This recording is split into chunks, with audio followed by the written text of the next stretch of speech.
Olá, o diabetes mellitus, a gente sabe, é uma epidemia global.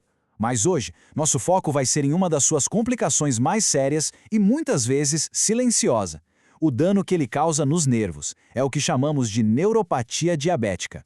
E para começar, um número que já mostra o tamanho do problema: 50%. Metade de todas as pessoas com diabetes, em algum momento da vida, vai acabar desenvolvendo esse tipo de dano nos nervos. É um número assim impressionante e que realmente acende um alerta. Mas ok, números são uma coisa. Agora, o que isso significa na prática, no dia a dia de quem convive com isso? Qual é a sensação real desse dano acontecendo no corpo? Então vamos começar a nossa análise por aqui, entendendo essa condição como um efeito colateral super comum, mas que muitas vezes passa batido no meio de um problema de saúde tão grande e global. O nome técnico é esse aqui: polineuropatia sensitivo-motora diabética, ou PSMD. E o ponto aqui não é só que ela é comum. Ela é, na verdade, a polineuropatia mais comum do mundo. Ela afeta tanto os nervos que nos dão a sensibilidade, o tato, quanto aqueles que comandam nossos músculos. E aqui tem um detalhe fundamental. Os sinais podem dar as caras bem cedo, às vezes até mesmo antes do diagnóstico de diabetes, na fase de pré-diabetes. A pessoa já começa a sentir aquela dor neuropática, sabe? Uma queimação que não passa, um formigamento, uma dormência, principalmente lá na ponta dos pés e das mãos.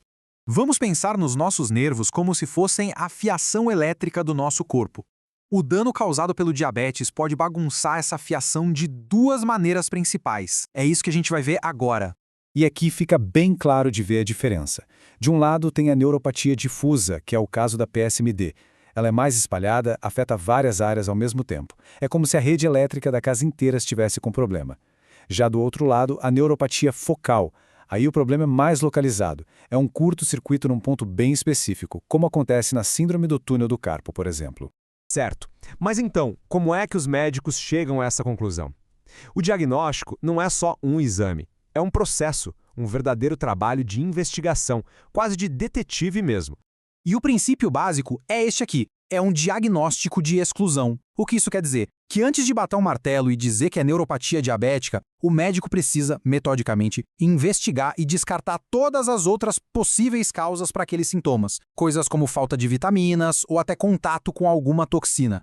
E esse processo tem etapas bem definidas.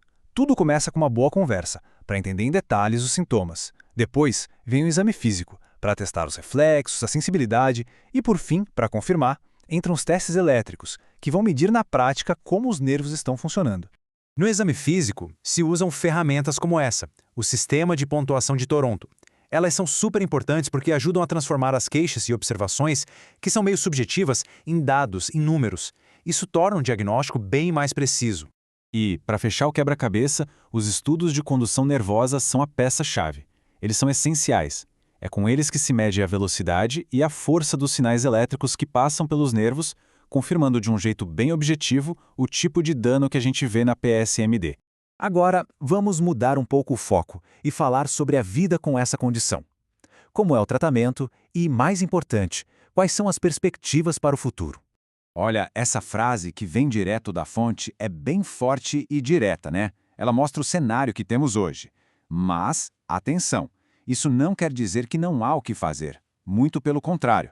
Embora hoje o foco do tratamento seja controlar os sintomas, principalmente a dor, a ciência não para. Já existem pesquisas muito promissoras buscando terapias para proteger e, quem sabe um dia, até regenerar os nervos. E aqui tem uma diferença muito importante, dependendo do tipo de diabetes. No tipo 1, manter a glicose sob controle rigoroso funciona quase como um escudo, ajudando muito a prevenir o dano nos nervos. Já no diabetes tipo 2, infelizmente, essa relação não é tão clara. Os benefícios desse controle intenso são menos evidentes, o que torna o manejo da neuropatia um desafio ainda maior.